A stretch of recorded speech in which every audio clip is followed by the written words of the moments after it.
I saw you had your hand up. Yeah, just like something that really resonated with me within your conversation was like, I find myself trying to like be perfect for the people depending on me, and even in a conversation, like I need to say the perfect thing at the perfect time because everyone expects me to be perfect, and that's just a lot of pressure. Like that's what I kind of feel in my life. When do you think you started feeling that way? Probably like high school. Where do you think it comes from? Well, I think personally I'm an only child. So, yeah. So my parents kind of put all their pressure on me personally to like excel. So I think that's probably. For sure. And your parents are doing their best, right? Yeah. We know that. Like they don't mean to. Of course. But they're humans and they're flawed just like every other human in this room. I'm sorry that you feel like you have to be perfect. I hope that through this day, as you reflect back on it, that you recognize that every person that had a seat in that auditorium today is struggling with their battle. It looks different for everybody, but everybody is doing the same thing on some level, right? And that doesn't invalidate or even justify our shit, but you're gonna have to work really hard to combat that.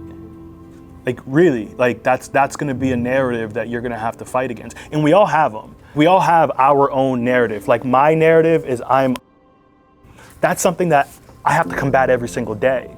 So if you're not aware that that's your narrative, then you can never challenge it in the moments when it's necessary. And if you don't challenge it when it's necessary, then your brain's just gonna collect more evidence to support that narrative. And you'll live your entire life under the notion that I have to be perfect. And it's exhausting. And that's what we're all doing. We all have a narrative that we have to fight against. And if you're not aware of your narrative, you don't know yourself, really. Because that's what life is. It's managing yourself so that you have the freedom to choose who you want to be. When we know that every single person on earth is fighting an internal narrative that is obviously working against them and trying to keep them as a shell of themselves, it allows us to be more empathetic with others.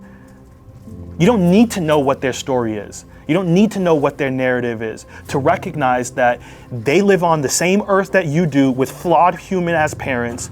And just because of that alone, there were experiences that they had a hard time processing. And because they had a hard time processing those experiences, they formed limiting belief systems that they have to fight against for the rest of their lives. Life isn't easy. It's not, but it's beautiful. It is. Love isn't easy, but it's beautiful. Our lives are not easy, but they are beautiful if you allow yourself to go through the challenging things without running from them. You don't have to be perfect. Nobody's perfect. That's too big of a burden for anybody to carry. So challenge yourself, right? Now that you know that that's your narrative, you now are responsible for when you feel like you have to be perfect.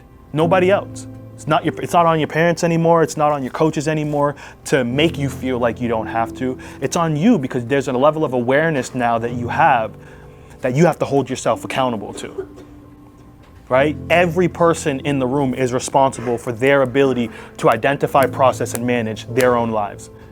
Every person. So if we go to mommy or daddy or coach to fix our problems and make us feel better, we're never developing the essential tools we need to live the life that we actually want.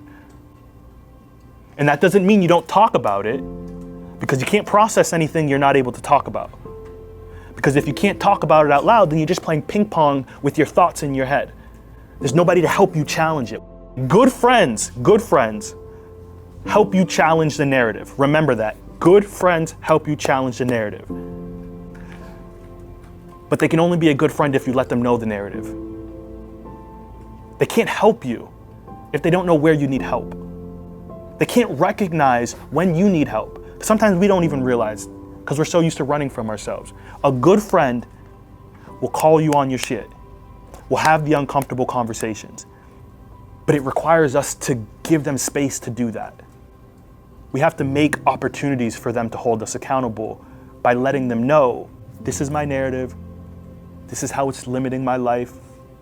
So then when something bad happens, you have somebody to help push you, help you develop, not save you, help you develop. And our parents will do it to a fault. Because our parents don't want us to feel pain. They don't want us to suffer. They don't want us to get kicked off the team. They don't want us to feel excluded or isolated because they don't like that feeling in themselves. And there's nothing more uncomfortable than watching someone you love suffer. There's nothing more uncomfortable. So they want to jump in and they want to fix everything for you.